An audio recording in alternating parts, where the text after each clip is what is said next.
La princesse Anne, princesse royale, une femme réputée pour sa force de caractère et son refus de se prêter aux vaines intrigues de palais, a révélé une vérité qui a provoqué un véritable choc chez les princes William et Harry.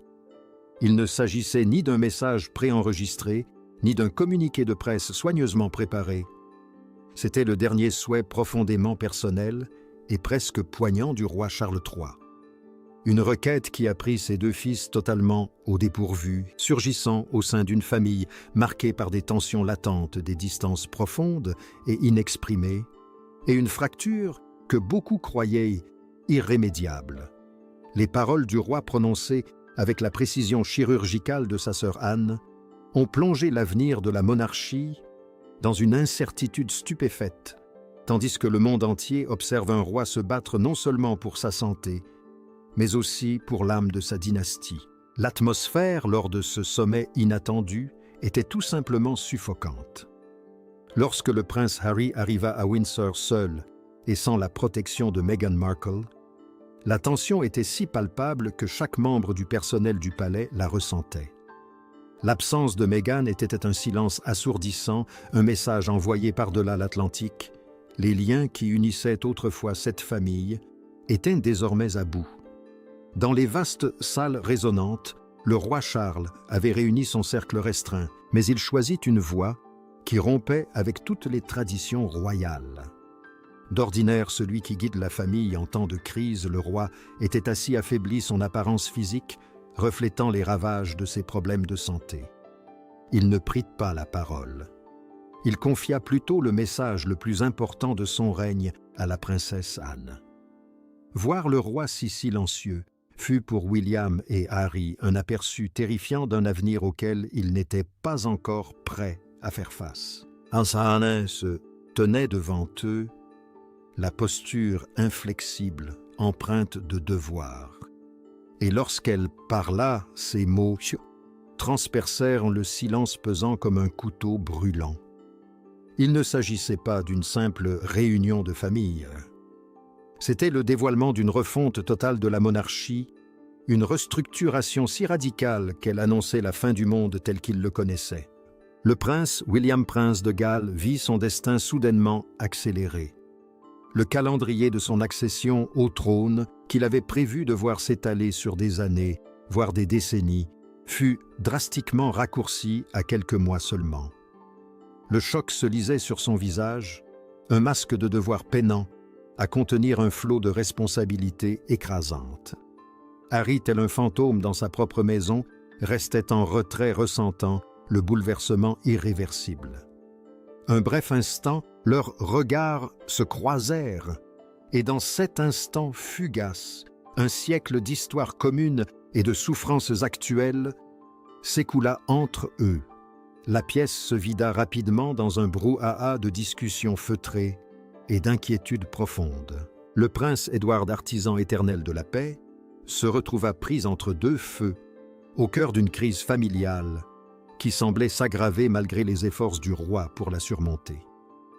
Même la reine Camilla, d'ordinaire si réservée lors de ses réunions internes, ne put dissimuler son inquiétude face à la rapidité de cette transition.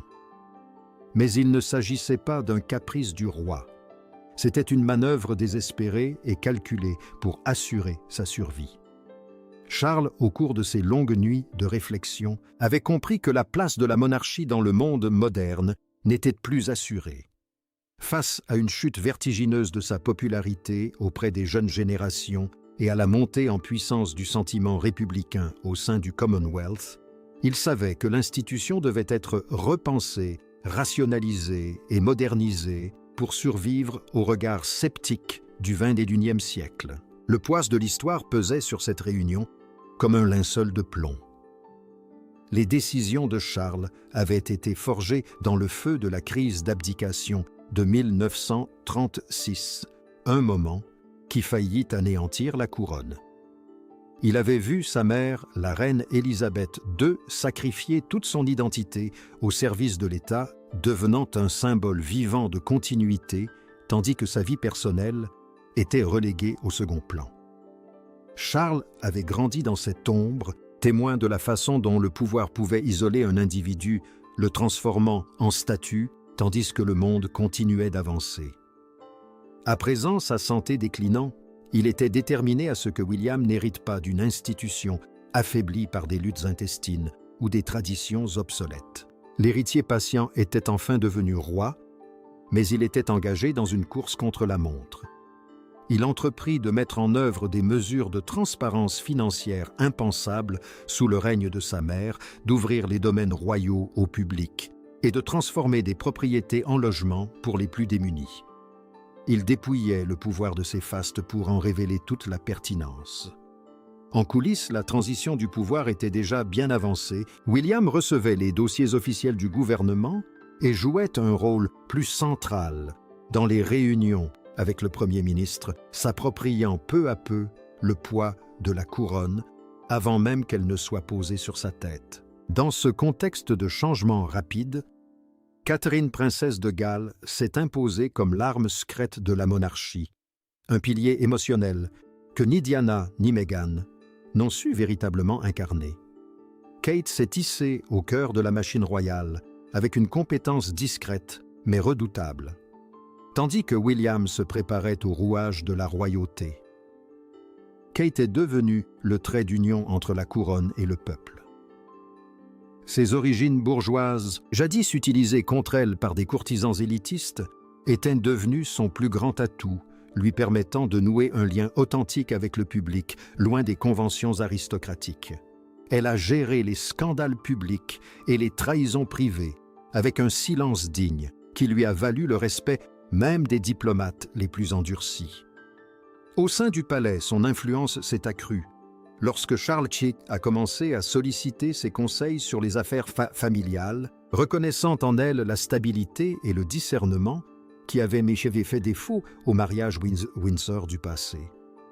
Kate n'était plus seulement l'épouse du futur roi, elle était la force stabilisatrice sur laquelle semblait reposer tout l'avenir de la monarchie. Pendant ce temps, la division entre les frères demeurait une plaie béante et non cicatrisée. Le prince Harry restait tiraillé entre la vie indépendante et ensoleillée qu'il s'était construite en Californie et ses profondes racines londoniennes. La relation entre William et Harry était non seulement abîmée, mais ravagée. Des années de révélations publiques, de l'interview d'Oprah aux pages explosives des mémoires de Harry Spare avaient érigé un mur de ressentiment apparemment impénétrable. Le refus de William de prononcer le nom de son frère en privé témoignait d'un endurcissement de son cœur, une mesure de protection pour un futur roi qui percevait les agissements de Harry comme une attaque directe contre la couronne. Des rumeurs concernant de nouveaux chapitres inédits de l'histoire d'Harry planaient sur le palais comme une menace constante, instaurant un climat d'anxiété permanente. Le rapport de force s'était inversé.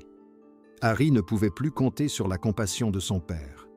Son avenir, ses titres et son lien même avec la famille reposaient désormais entièrement entre les mains d'un frère qui se sentait profondément trahi. Le style de leadership de William s'affirmait comme plus décisif et moins patient que celui de son père, et des rumeurs laissaient entendre qu'il était prêt à établir des limites claires et définitives, pouvant aller jusqu'à la suppression pure et simple des titres royaux des Sussex, afin de préserver l'image de la monarchie. Alors que la santé du roi continue de fluctuer, son dernier souhait royal demeure un appel poignant et irrésolu à la réconciliation familiale.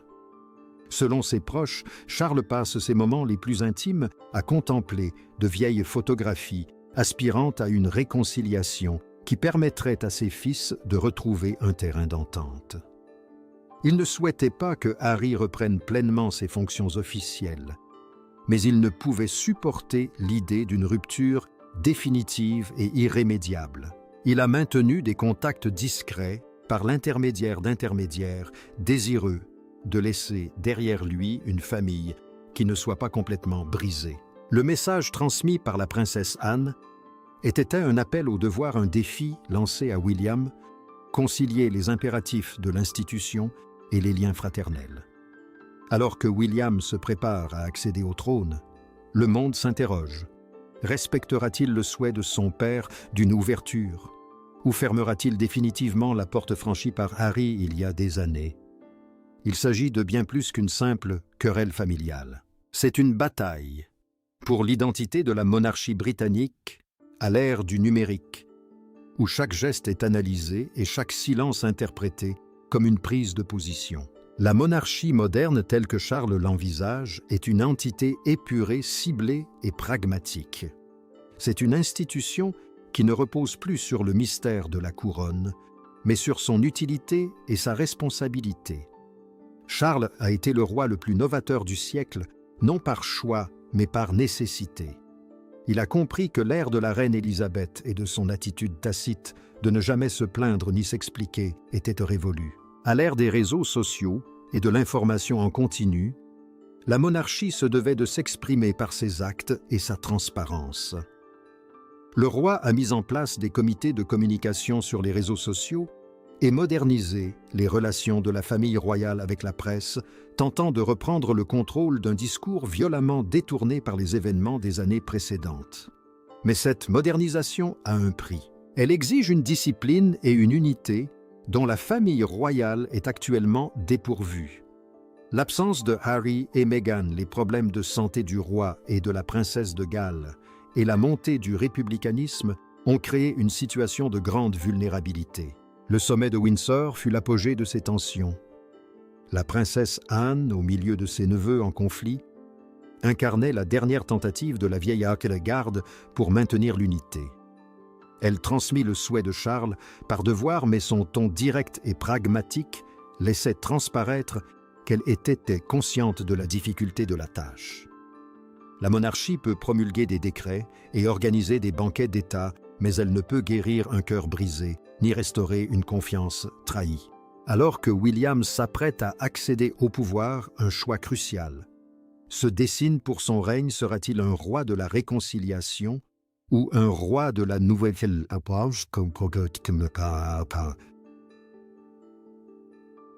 firme, caractérisée par l'exclusion et la sécurité institutionnelle? Le dernier souhait de Charles n'était honnêtement pas seulement une demande de paix. C'était une ultime épreuve pour le caractère de son fils. C'était une question posée à l'avenir. La couronne peut-elle être à la fois le symbole d'une nation et le foyer d'une famille, alors que la santé du roi décline et que la princesse de Galles endosse son rôle de pilier de l'avenir? Le silence des frères demeure l'élément le plus révélateur de l'histoire royale. Ces deux hommes unis par une enfance traumatisante sont désormais séparés par un océan et une montagne de rancœur. Le désir de guérison de Charles est celui d'un père conscient de son urgence, mais la survie de la monarchie est le devoir d'un roi qui sait devoir protéger l'institution à tout prix. Leurs aspirations sont en conflit direct. La restructuration de la monarchie, la réduction des fonctions royales et l'ouverture des palais sont autant d'étapes vers un avenir plus durable mais sans unité familiale. L'institution demeure une maison déchirée par les conflits internes. Le monde observe, les historiens écrivent et les frères attendent. Le dernier souhait du roi Charles III plane, telle une bougie vacillante dans les vastes salles froides de Windsor, attendant de voir si les vents du changement l'éteindront ou s'il deviendra la flamme qui enfin éclairera le chemin du foyer. Au final, le règne de Charles restera peut-être dans les mémoires, non pas pour sa durée, mais pour le courage immense qu'il lui a fallu pour démanteler ce qu'il avait attendu toute sa vie. Roi de transition, il a compris que pour sauver la monarchie, il devait la transformer en profondeur. Mais son héritage est inextricablement lié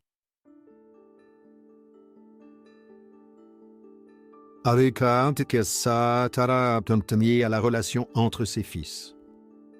Si William et Harry ne parviennent pas à se réconcilier, la monarchie moderne et rationalisée que Charles a bâtie restera à jamais marquée par la tragédie d'une famille incapable de se sauver elle-même. Les décisions prises à la suite du sommet de Windsor auront des répercussions pendant des décennies, déterminant si la maison de Windsor demeure un élément essentiel de la vie britannique, ou si elle devient un vestige d'un passé qui n'a pu résister à la vérité. Le roi a fait son choix. Il s'est exprimé par la voix de sa sœur et a joué carte sur table. Désormais, la couronne et l'avenir de la famille reposent entre les mains du prince William. Honorera-t-il la volonté de son père ou servira-t-il la couronne royale? La réponse à cette question constitue le mystère final et le plus persistant de l'ère royale moderne. Alors que le soleil se couche sur les remparts de Windsor, le silence revient, mais ce n'est plus le silence de la continuité. C'est le silence d'une transformation aussi douloureuse que nécessaire. La monarchie renaît dépouillée de ses anciens excès et de ses anciennes certitudes. C'est une institution plus austère, plus dure et plus exposée que jamais. Et en son cœur, une famille cherche son chemin dans l'obscurité, guidée par les dernières onces et volontés désespérées d'un roi qui n'a jamais souhaité autre chose que de voir ses fils unis. L'avenir nous dira s'ils y parviendront, tandis que la couronne se rapproche de William et que le second s'enfonce toujours plus dans l'inconnu. L'identité royale n'est plus acquise. C'est quelque chose qu'il faut gagner, défendre et réinventer chaque jour. Et tandis que Charles observe la scène depuis son bureau, entouré des photos de ses fils, il ne peut qu'espérer que les fondations qu'il a posées soient assez solides pour les soutenir tous deux, même s'ils ne se parlent plus jamais. Voici la nouvelle réalité de la maison de Windsor. Une monarchie d'adaptation, une famille de secrets et un avenir aussi fragile que le dernier souffle d'un roi. L'ère numérique a profondément bouleversé le paysage médiatique. Chaque apparition est analysée, chaque geste est transformé en GIF, et chaque silence est un vide que l'Internet comble de ses propres théories. Le Conseil royal des médias sociaux et les experts en relations publiques travaillent d'arrache-pied pour préserver l'image irréprochable de William et Kate, mais le drame personnel des Sussex demeure le principal facteur de perturbation. C'est un combat entre la loyauté des médias traditionnels envers le palais et la soif de conflit du monde numérique. Charles sait qu'il ne peut gagner cette bataille avec les vieilles chmiodes. Son approche pragmatique du Commonwealth, sa transparence financière et la transformation des domaines royaux en logements sont autant de tentatives pour désarmer les critiques avant même qu'elles ne puissent frapper. Il s'efforce de rendre la monarchie trop utile pour être abolie. Mais l'utilité n'est pas synonyme d'amour et la monarchie a toujours reposé sur un lien émotionnel qui transcende la simple utilité. Ce lien est aujourd'hui menacé par les divisions internes au sein de la famille. Le prince William le comprend mieux que quiconque. Il a vu sa mère et son épouse affronter les feux de la rampe et s'est forgé une carapace d'acier.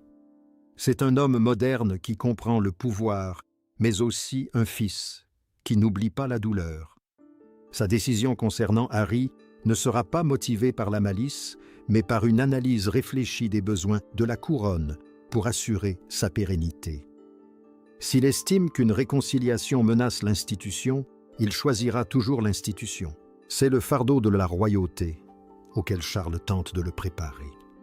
C'est un chemin solitaire qui exige de mettre de côté ses sentiments personnels au profit d'un symbole plus grand.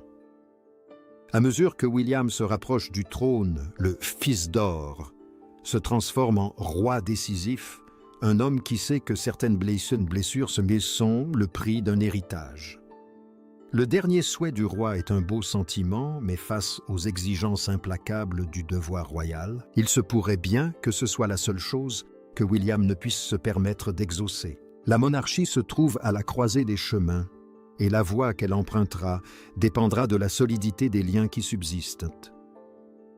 Le rôle de Catherine comme pilier émotionnel, celui d'Anne comme porte-parole de la vérité et celui de William comme futur dirigeant sont autant de pièces d'un puzzle que Charles tente d'assembler avant de se retirer.